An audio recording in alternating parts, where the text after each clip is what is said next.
In the gilded cage of a first-class cabin, 35,000 feet in the air, a titan of industry finds himself utterly powerless. His billion-dollar empire means nothing against the primal, relentless cries of his infant daughter. As desperation mounts and the patience of his wealthy peers wears thin, an unlikely savior emerges from the back of the plane, a quiet teenager from a world away, armed not with wealth or status, but with a gentle confidence and a secret born from his own family's struggles.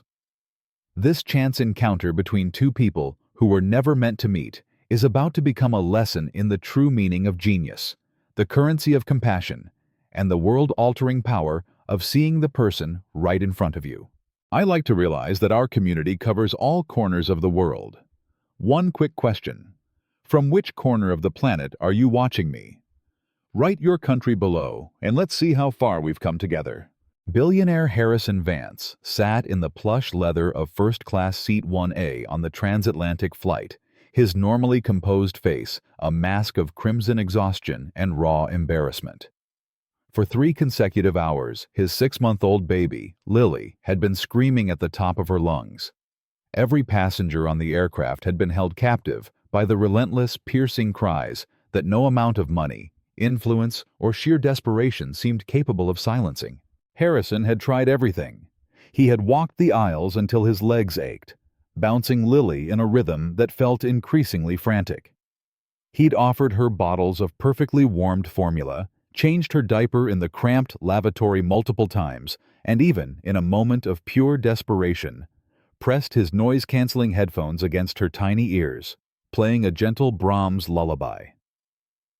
Nothing worked. The wails only seemed to intensify. The other first-class passengers were now shooting him looks that had evolved from mild annoyance to open hostility. The flight attendants, their professional smiles stretched thin, had offered a series of suggestions that had all failed miserably. Even the pilot had made a smooth, subtle announcement about ensuring all our guests have a comfortable and peaceful journey. A piece of corporate doublespeak that Harrison knew was aimed directly at him. That's when something completely unthinkable happened. A 14-year-old black kid from the economy section appeared at the edge of his seat. His clothes were worn but immaculately clean, his backpack patched with the unmistakable silver of duct tape. Without asking for permission, without a formal introduction, the teenager gently, almost reverently, reached his hands toward the screaming baby. "May I?" he asked quietly, his young voice a calm, steady current that somehow cut through the storm of Lily's cries. Harrison was so bone-weary, so utterly defeated, that he didn't even pause to question why a stranger, let alone a teenager from Coach, was offering to intervene.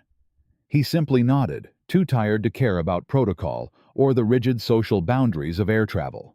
The moment the boy's hands touched Lily, something miraculous occurred. The screaming stopped, not faded, not tapered off, but ceased entirely.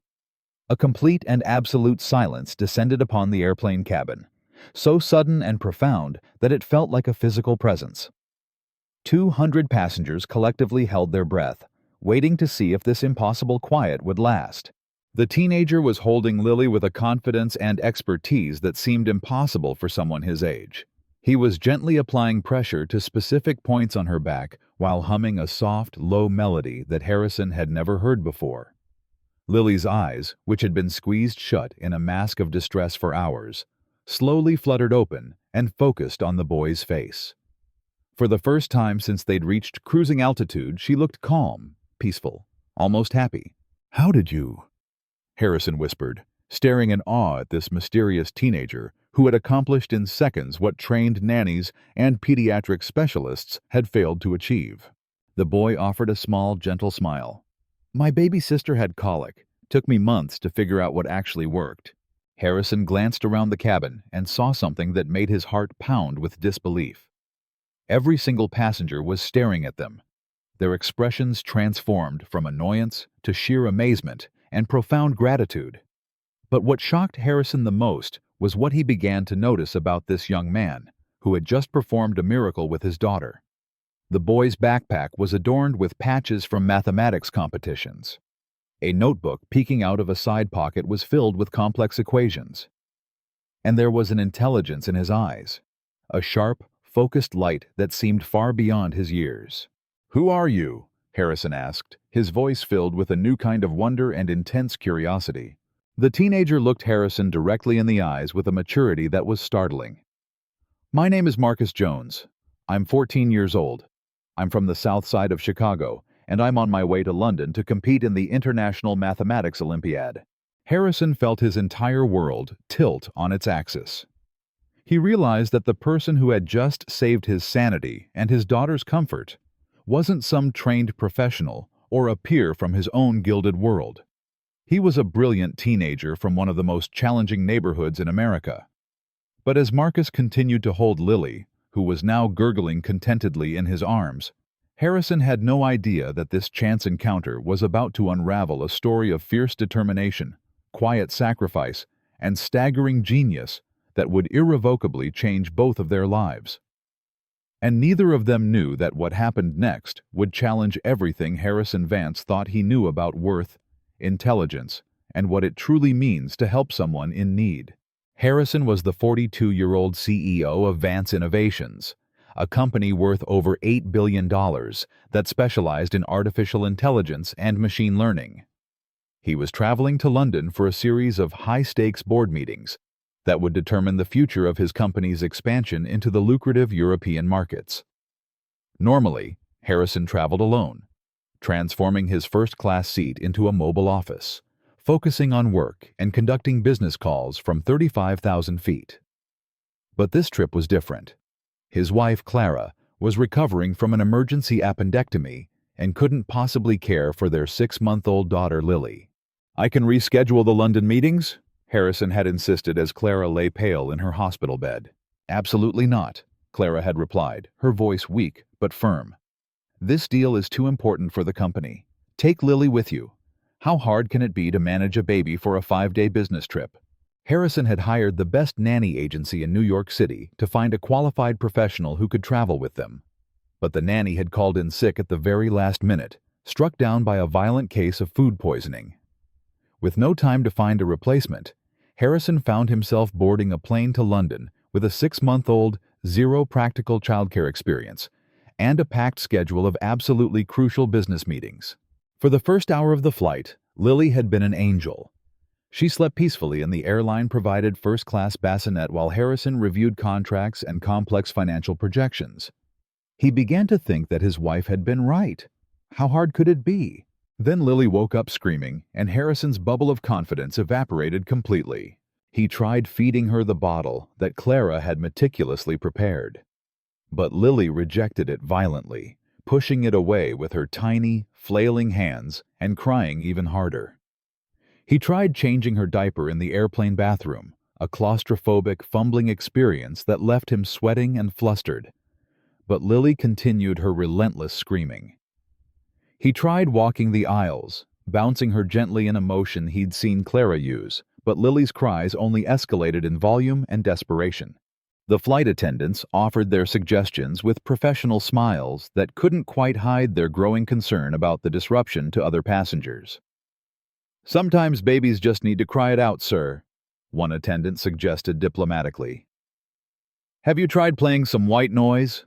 another offered, bringing Harrison a small speaker that produced the sound of ocean waves. Nothing worked. Lily screamed with an intensity that seemed physically impossible for such a small human being. As the hours bled into one another, Harrison became increasingly aware of the hostile atmosphere solidifying around him in the first-class cabin. In seat 1A, an elderly real estate magnate named Arthur Pendleton was making increasingly loud sighs and checking his diamond-encrusted watch dramatically every few minutes.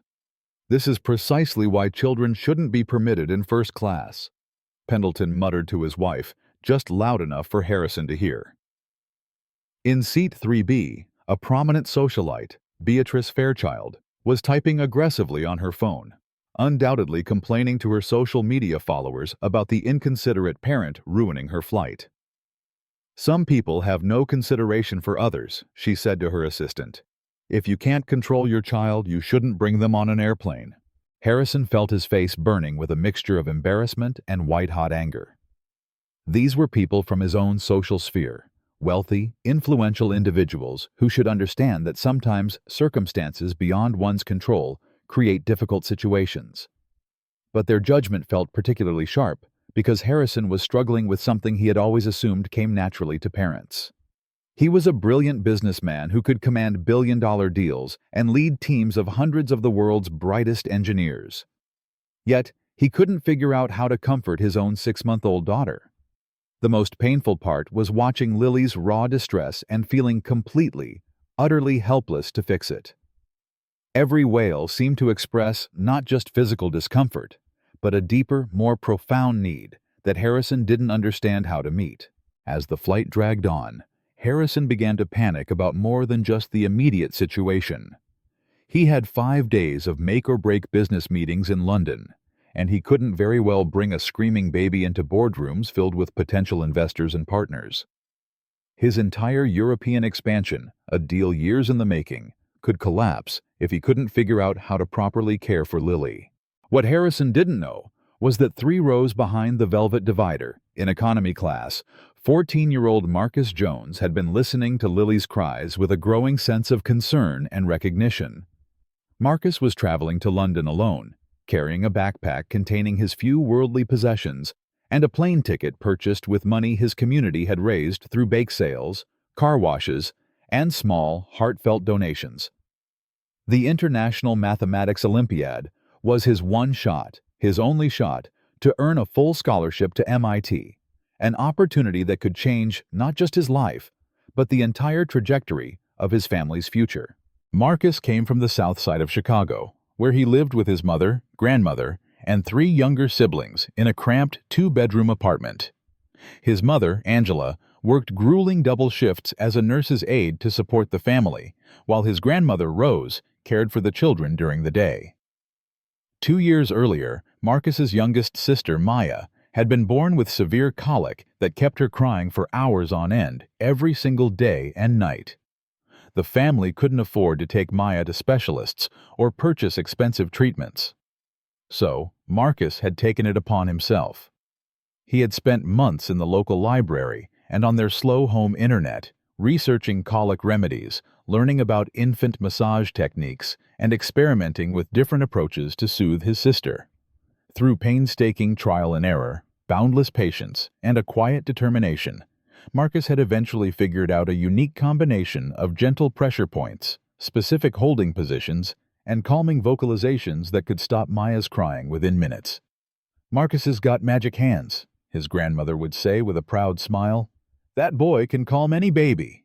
As Marcus listened to Lily's screams echoing through the airplane cabin, he recognized the exact same type of distressed, pain-filled crying that Maya had exhibited. He could hear the specific pitch and rhythm that indicated the baby was experiencing intense digestive discomfort, combined with overwhelming overstimulation. He knew he could probably help, but he also knew that a black teenager from the inner city approaching a wealthy white businessman in first class was far more likely to be viewed with suspicion and hostility than with gratitude. Marcus had experienced enough casual and overt discrimination in his 14 years to understand that many people would see him as a threat rather than a helper, regardless of his intentions or abilities. For 2 hours, Marcus wrestled with the decision. He pulled out his advanced calculus textbooks and tried to focus on preparing for the competition that represented his entire future. But Lily's increasingly desperate cries made concentration impossible. Finally, Marcus's deep-seated compassion overran his fear of rejection.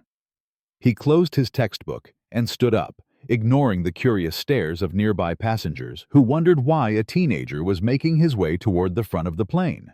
The flight attendant posted at the divider between economy and first class looked at Marcus with a polite but firm suspicion. "Can I help you with something?" she asked, her posture clearly prepared to redirect him back to his seat. "The baby in first class," Marcus said quietly. "I think I might be able to help." The flight attendant's expression was a mask of skepticism. "Are you traveling with family in first class?" "No, ma'am," Marcus replied respectfully. "But I have experience with colicky babies, and I recognize the type of crying. Sometimes there are techniques that can help." The flight attendant glanced toward the first-class cabin, where Lily's screams were now reaching a fever pitch, then back at Marcus's earnest, intelligent face. "Let me ask the father," she said diplomatically, though her tone suggested it was a mere formality. But before she could move, Harrison Vance himself appeared in the aisle, holding the screaming Lily and looking completely and utterly overwhelmed. "I heard someone say they might be able to help," Harrison asked, his voice raw with desperation, his usual executive composure completely shattered by hours of his daughter's distress. Marcus took a deep breath, knowing that this single moment would determine whether he would be accepted as a helper or dismissed as an inappropriate intruder. "Sir, my name is Marcus Jones. I know I'm just a kid, but I have a baby sister who had really bad colic, and I learned some techniques that helped her. I think your daughter might be experiencing similar discomfort." Harrison looked at Marcus, really looked at him, for the first time. He saw the sharp intelligence in the young man's eyes, the quiet confidence in his posture, and most importantly, a genuine, palpable concern for Lily's well-being. Harrison was exhausted enough and desperate enough to consider help from any source, no matter how unconventional. "What kind of techniques?" Harrison asked, raising his voice to be heard over Lily's crying. "Gentle pressure on specific points along her spine, combined with a particular holding position that can relieve gas and digestive pressure," Marcus explained, his tone as professional as a doctor's. "Also, sometimes babies get overstimulated by too much bouncing and movement. They need calm, steady pressure instead." Harrison looked around the first-class cabin and realized that every passenger was now watching this interaction with rapt attention. Some looked doubtful about accepting help from a teenager, while others appeared hopeful that someone, anyone, might finally bring peace to the flight. Harrison made a decision that would change everything. "Please," he said, extending Lily toward Marcus. "If you think you can help her, I'm willing to try anything." What happened next seemed to defy both logic and modern medical understanding. The moment Marcus's experienced hands made contact with Lily, her crying began to diminish. Marcus held her in a specific position that Harrison had never seen before, supporting her head and neck with one hand while applying a gentle rhythmic pressure along her spine with the other. Babies with colic often have trapped gas and digestive discomfort. Marcus explained quietly as he worked, his focus entirely on the baby. This position helps release the pressure, while the back massage stimulates their digestive system. Lily's screaming subsided to whimpering, then to soft, shuddering hiccups, then to complete silence. The entire first-class cabin watched in stunned amazement as Marcus began humming a soft, melodic tune that seemed to almost hypnotize the baby. Lily's eyes, which had been squeezed shut in distress, slowly opened and focused on Marcus's face. "Where did you learn that song?" Harrison asked, mesmerized by the radical transformation in his daughter. "My grandmother taught it to me," Marcus replied, continuing the gentle back massage without breaking rhythm. "She said it was a lullaby her mother sang to her when she was a baby." Sometimes old songs carry a special kind of comfort. Harrison watched as Lily began to relax completely in Marcus's arms. Her tiny fists, which had been clenched in balls of distress, slowly uncurled. Her breathing became deep and regular. For the first time in hours, she looked peaceful. The businessman in seat 1A, who had been complaining so loudly about the disruption, now watched Marcus with obvious admiration. "Remarkable," Arthur Pendleton said to his wife. "Absolutely remarkable." Beatrice Fairchild put down her phone and stared at Marcus with a mixture of surprise and respect. "I've never seen anything like that," she whispered to her assistant. The flight attendants had gathered nearby, their faces reflecting their amazement at the sudden, peaceful transformation of the cabin's atmosphere. "How long will she stay calm?" Harrison asked Marcus, his voice hushed. "Hopefully, if she's experiencing what I think she is, she should sleep peacefully for the rest of the flight," Marcus replied with quiet confidence. "The pressure on her digestive system has been relieved, and she's no longer overstimulated." True to Marcus's prediction, Lily's eyes began to flutter closed as she settled into a deep, peaceful sleep.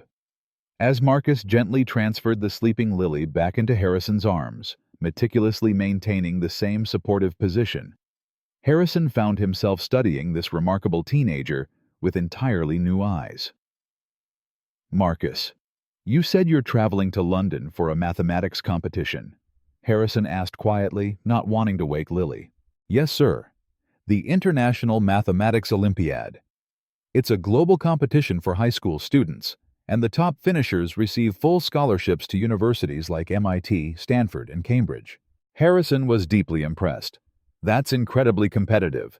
You must be exceptionally gifted in mathematics." Marcus shrugged modestly. "I love solving problems, whether they're mathematical equations or figuring out how to help a crying baby. To me, they're both puzzles that need the right approach." "Tell me about your background," Harrison said, settling into his seat with Lily sleeping peacefully in his arms. "How did a 14-year-old from Chicago become qualified for an international mathematics competition?" Marcus's eyes lit up as he began to share his story, though he remained standing in the aisle, unsure if he was welcome to sit in the empty first-class seat beside Harrison.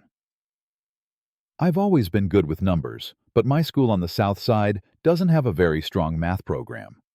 Most of my learning has been self-directed, using library books and online resources." Harrison gestured for Marcus to sit down, genuinely interested in hearing more. "My math teacher, Ms. Albright, noticed my ability in middle school and started giving me extra problems to solve. When I finished the entire high school curriculum in 6 months, she helped me find online college-level courses." "How did you qualify for the London competition?" Harrison asked. "I won the Chicago regional competition, then the Illinois state championship, then the national qualifying rounds," Marcus explained matter-of-factly. "Each level gets harder, but I've always been able to see patterns in mathematical problems that others seem to miss." Harrison was beginning to understand that he wasn't just talking to any teenager. He was speaking with a mathematical prodigy whose intellectual gifts were as remarkable as his intuitive ability to calm crying babies. "How is your trip to London being funded?" Harrison asked, though he suspected he already knew the answer. Marcus's expression grew more serious. "My community raised the money for my plane ticket and accommodations. The barber shop on my block, our church congregation, neighbors who could barely afford their own bills, they all contributed because they believe in my potential." Harrison felt a profound shift in his understanding of the young man sitting beside him. Marcus wasn't just naturally gifted. He was carrying the hopes and dreams of an entire community that had invested in his success despite their own significant financial struggles. "What happens if you win the competition?" Harrison asked. "Full scholarship to MIT with additional funding for living expenses," Marcus replied, his voice filled with a quiet, steely determination. "It would mean I could study mathematics and computer science at the highest level and eventually come back to my community to create educational programs for other kids like me." Harrison realized he was witnessing something truly extraordinary. Not just mathematical genius, but the kind of character, vision, and sense of purpose that could change the world if given the right opportunities. But he also recognized that Marcus was carrying an enormous, almost crushing amount of pressure. A single competition would determine whether he could pursue his dreams or return to Chicago with the heavy knowledge that his community's investment in him hadn't paid off. As Lily continued sleeping peacefully, Harrison found himself making a decision that surprised even him. "Marcus, I have a proposition for you," Harrison said, his executive mind already formulating a multifaceted plan. Marcus looked curious but cautious. "What kind of proposition, sir?" "I'm in London for 5 days of crucial business meetings, and as you can see, I'm completely unprepared to care for Lily while conducting international business negotiations." Harrison paused, watching Marcus's reaction carefully. "I'd like to hire you as Lily's caregiver during my London trip. I'll pay you $500 per day, provide you with a hotel room adjoining mine, and ensure you have transportation to and from your mathematics competition." Marcus stared at Harrison in shock. $500 a day, sir? That's more money than my mother makes in a week." "It's what a professional nanny would cost in London," Harrison replied. "And frankly, you've already proven you're more skilled with Lily than any professional I could hire." Marcus's mind raced as he considered the implications of Harrison's offer. The money would be life-changing for his family, but he was also deeply concerned about maintaining his laser-like focus on the competition that represented his future. "Mr. Vance, I'm honored by your offer, but I need to be completely prepared for this mathematics competition. My entire future depends on my performance." Harrison smiled, recognizing the maturity and clarity of purpose that Marcus was demonstrating. "I understand completely. The competition comes first. I would only need your help with Lily during my business meetings and in the evenings. You would have complete freedom to study and prepare during your free time."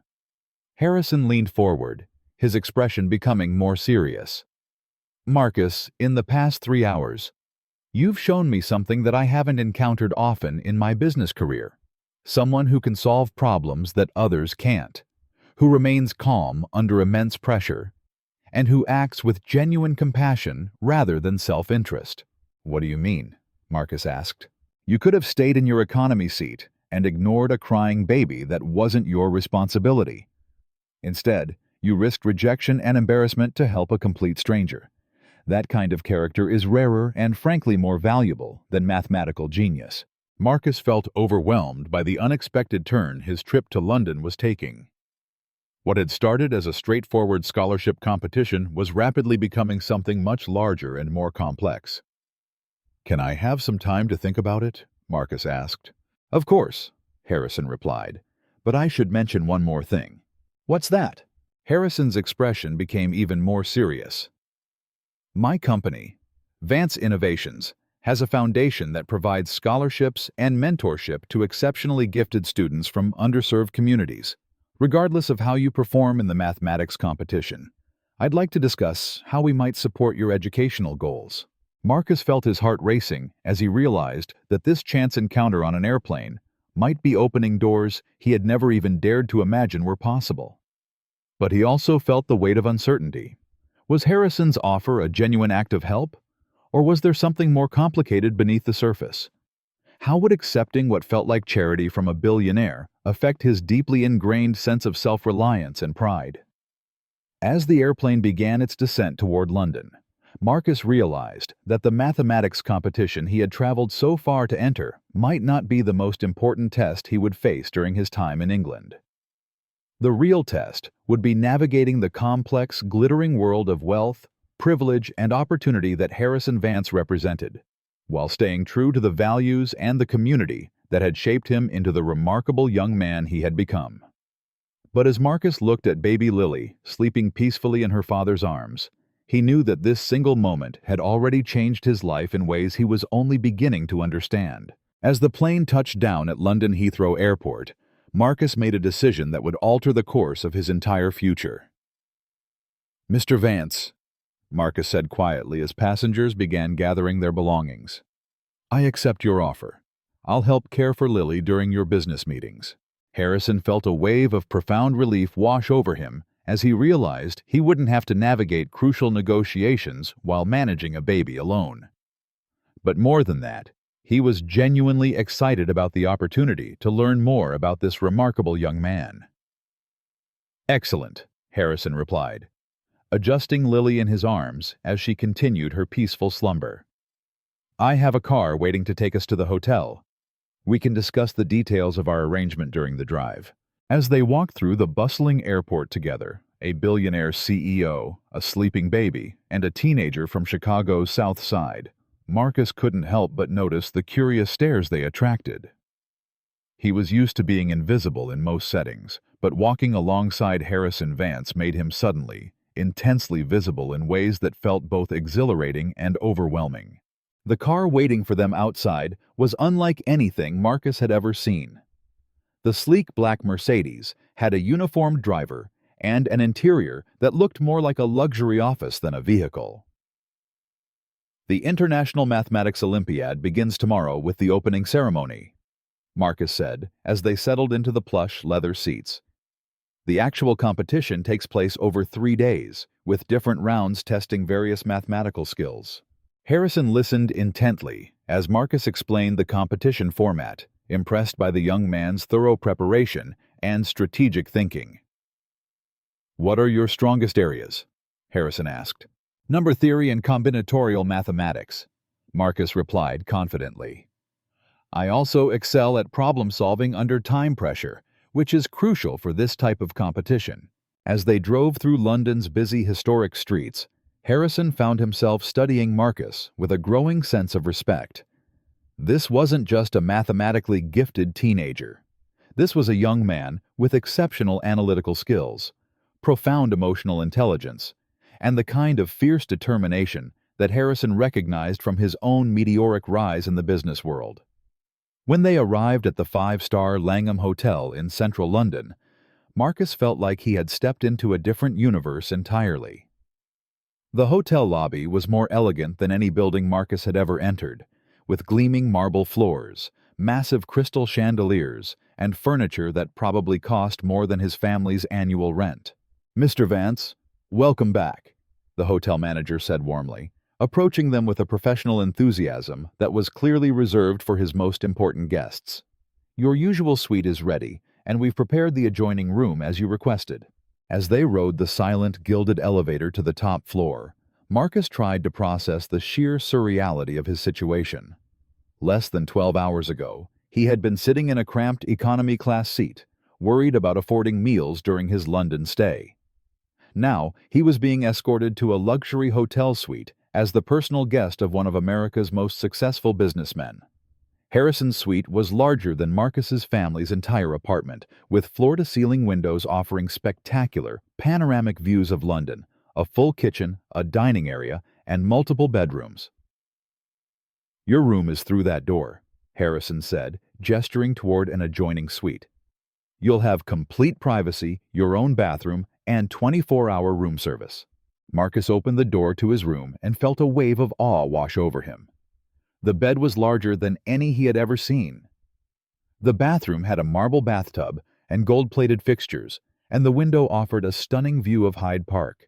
"Mr. Vance, this is incredible," Marcus said, his voice hushed. "But I have to ask, why are you being so generous? You barely know me." Harrison was preparing a bottle for Lily, who was beginning to stir from her long, peaceful nap. "Marcus, in my business career, I've learned to recognize exceptional people very quickly. What you did on that airplane wasn't just about baby care. It demonstrated elite problem-solving skills, emotional intelligence, and the courage to act when others wouldn't." Harrison paused, testing the temperature of Lily's bottle on his wrist. "But more than that, you remind me of myself at your age. I also came from a background where opportunities were scarce, and I had to work harder and be smarter than everyone else just to prove my worth." Marcus felt a jolt of surprise at this revelation. You didn't grow up wealthy?" Harrison smiled as Lily accepted her bottle eagerly. "My father was a factory worker in Detroit, and my mother cleaned offices to make ends meet. I earned a scholarship to study business at the University of Michigan, and I built my company from absolutely nothing." This new information completely changed Marcus's entire perception of Harrison. He had assumed that all billionaires were born into a world of effortless privilege. But here was living proof that exceptional success could be forged from the humblest of beginnings. "The difference," Harrison continued, his voice taking on a more serious tone, "is that I had mentors along the way who believed in my potential and opened doors that I could never have opened myself. I want to be that kind of mentor for you, Marcus." The next morning, Marcus woke up in the impossibly comfortable bed in his luxury hotel room, feeling a potent mixture of excitement and raw nerves about the competition that would determine his future. Harrison had already arranged for breakfast to be delivered to both their rooms, along with a printed schedule showing his business meetings and Lily's care needs. "I have meetings from 10 a.m. until 4 p.m. today," Harrison explained as they shared breakfast.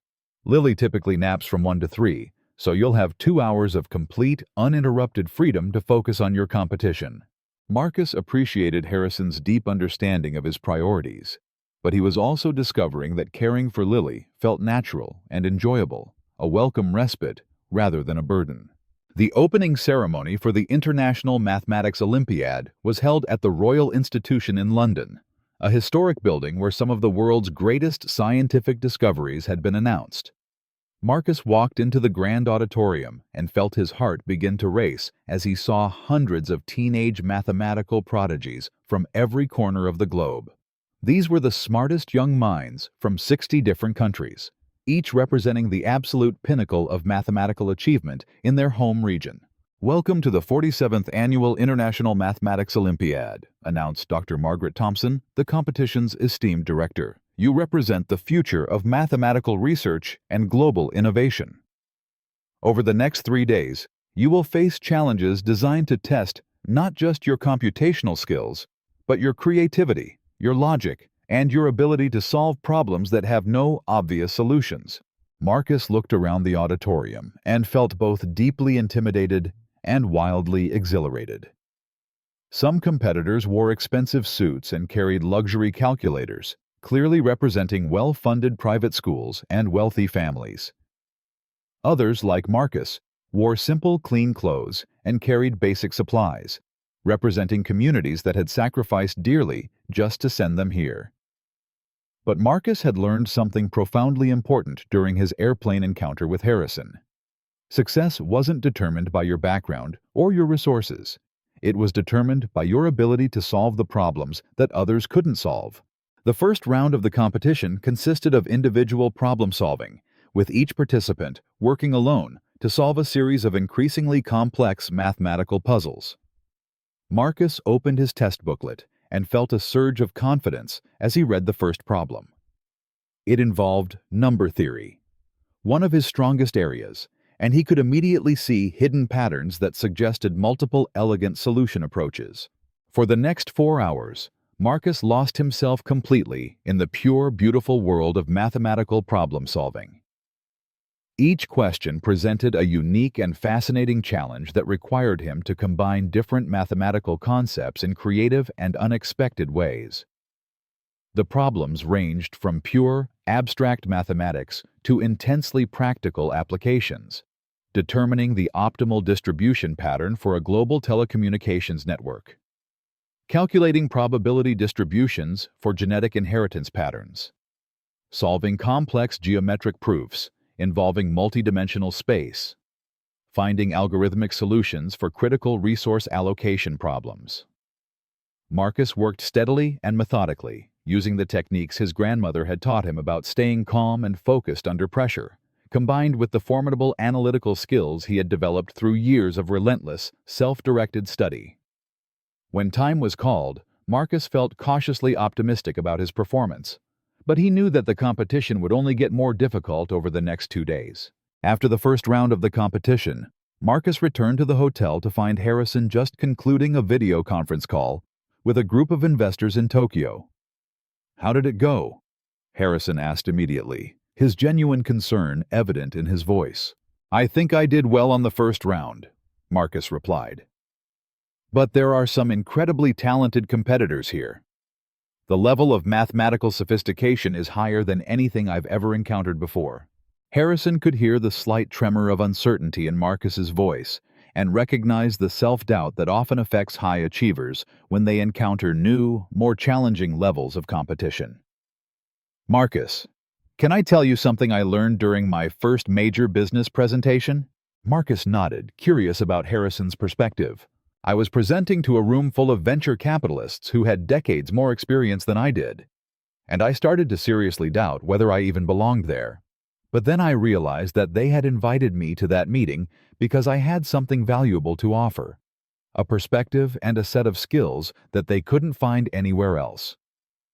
Harrison adjusted Lily in her high chair as she played with a set of colorful blocks.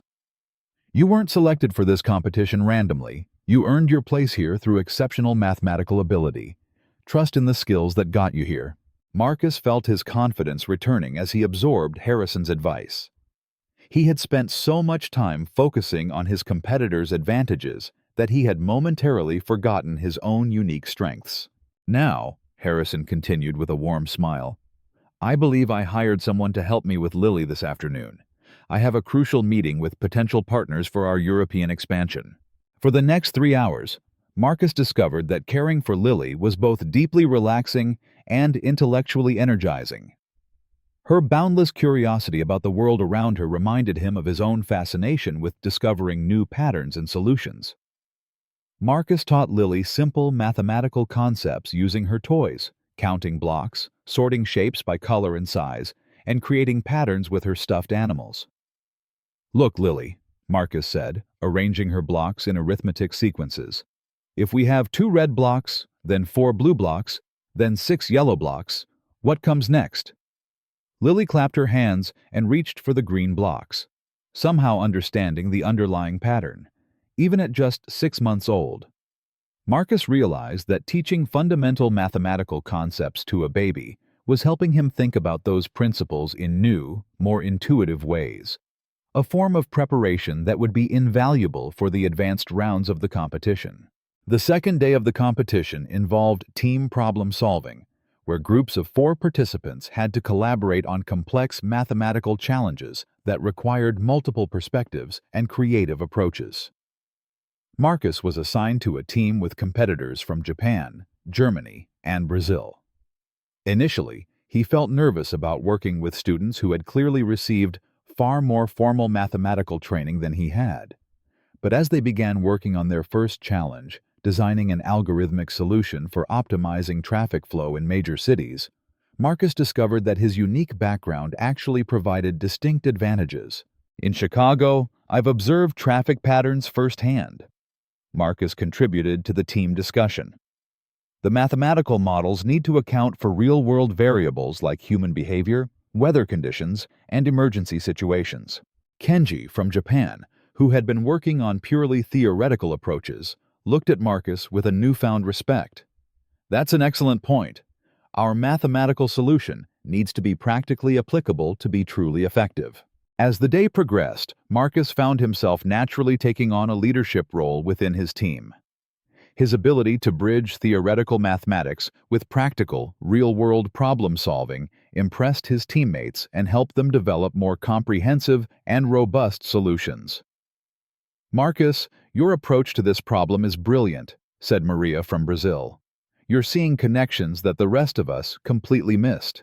By the end of the second day, Marcus's team had scored in the top 3 for their collaborative solutions, and Marcus had earned special recognition from the competition judges for his innovative and insightful thinking. But more importantly, Marcus had gained a deep-seated confidence in his ability to compete at the absolute highest levels of mathematical achievement, while staying true to his own unique problem-solving style. That evening, as Marcus recounted his competition experiences while helping Lily with her dinner, Harrison found himself completely reconsidering his initial assessment of the young man's potential. Harrison had originally seen Marcus as a mathematically gifted teenager who deserved educational support, but watching Marcus's analytical approach to childcare, his natural leadership capabilities, and his uncanny ability to bridge different worlds of experience, Harrison began to see something much more significant. "Marcus, I want to discuss something important with you," Harrison said after Lily had been put to bed for the night. "What's that, Mr. Vance?" "Regardless of how you perform in tomorrow's final round, I want to offer you a position in my company after you complete your education." Marcus looked completely surprised. "What kind of position?"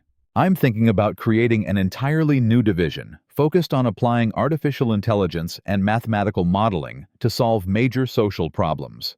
Issues like educational inequality, healthcare accessibility, and economic development in underserved communities."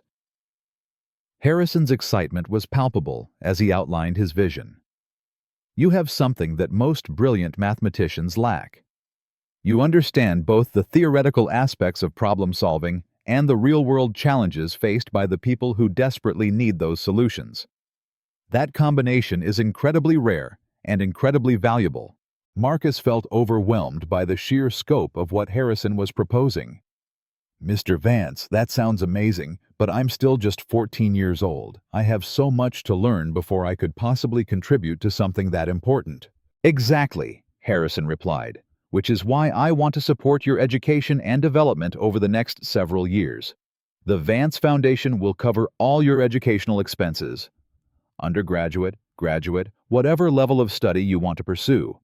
In exchange for your commitment to eventually applying your skills to benefit communities like the one you came from." Marcus realized that Harrison was offering him something much more significant than just financial support. He was offering a true partnership, a path that could allow Marcus to achieve his wildest dreams while staying deeply connected to his values and his community.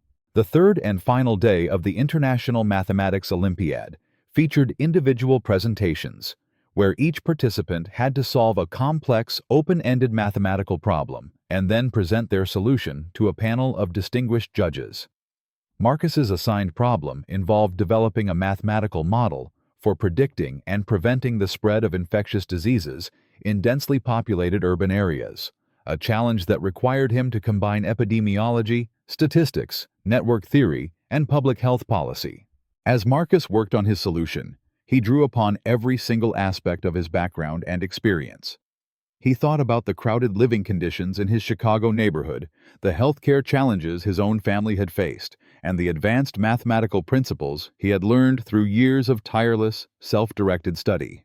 Marcus's presentation lasted 20 minutes and covered mathematical concepts that would challenge most graduate students. But he delivered it with the calm confidence and crystal clarity of someone who truly understood both the theoretical and the deeply human implications of his work. "Mr. Jones," said Dr. Elizabeth Chen, one of the competition's lead judges, "your solution demonstrates not only advanced mathematical thinking, but also a sophisticated understanding of real-world applications. Can you tell us how you developed this unique approach?" "Ma'am, I grew up in a community where healthcare access is limited and population density creates unique public health challenges," Marcus replied. "I approached this problem by thinking about how mathematical models could actually help people in situations like the ones I've witnessed firsthand." The judges exchanged impressed looks as they realized that Marcus's background had provided him with profound insights that purely academic training could never replicate. When Marcus finished his presentation, he felt confident that he had performed at his absolute highest level, regardless of the competition's final outcome. That evening, at the competition's formal closing ceremony, Marcus sat with hundreds of other competitors as the results were announced. In third place, representing Germany, Klaus Müller. In second place, representing South Korea, Park Min-jun. Marcus felt his heart pounding in his chest as he realized that his name could be called next, or it might not be called at all. And the winner of this year's International Mathematics Olympiad, representing the United States of America, Marcus Jones, from Chicago, Illinois. The auditorium erupted in thunderous applause as Marcus walked to the stage in a daze, hardly believing that his lifelong dream had just become a reality. Dr. Thompson handed him the championship trophy and a certificate guaranteeing him a full scholarship to MIT, including living expenses and research opportunities. "Marcus, your work over these 3 days has been exceptional," Dr. Thompson announced to the audience. "But what impressed our judges most was your unique ability to apply advanced mathematical concepts to solve real-world problems that affect people's daily lives." As Marcus stood on the stage holding his trophy, he looked out into the audience and saw Harrison Vance applauding enthusiastically while holding Lily, who was clapping her tiny hands as if she understood the profound significance of the moment. Later that evening, in Harrison's hotel suite, Marcus and Harrison celebrated with a quiet dinner while Lily played happily with her toys nearby. "Marcus, I have to tell you that watching your journey over these past 4 days has been one of the most inspiring experiences of my entire life," Harrison said, raising his glass of sparkling cider in a toast. "Mr. Vance, I can't even begin to thank you for everything you've done for me," Marcus replied. "The competition was just the beginning. The real opportunity is what you've offered me for the future." Harrison smiled as he watched Lily reach out toward Marcus, clearly having formed a deep attachment to the young man who had brought her so much comfort. "Marcus, I think we both discovered something important during this trip. You found out that your abilities can take you anywhere in the world, and I learned that mentorship isn't just about providing opportunities. It's about recognizing the brilliant potential that already exists and helping it flourish." Marcus picked up Lily, who gurgled happily, and grabbed his finger with her tiny hand. "You know what's funny?" Marcus said, looking down at Lily. "This all started because I helped calm a crying baby on an airplane. I never could have predicted that such a simple act of kindness would lead to all of this. Harrison nodded thoughtfully. That's the thing about life. You never know when just doing the right thing will open doors you never even imagined existed. As they prepared for their flight back to the United States the next day, both Marcus and Harrison knew that their lives had been permanently and beautifully changed by their chance encounter. Marcus had won more than a mathematics competition. He had discovered a mentor, a future career path, and definitive proof that his dreams could become reality through hard work and determination. Harrison had found more than a capable caregiver for Lily.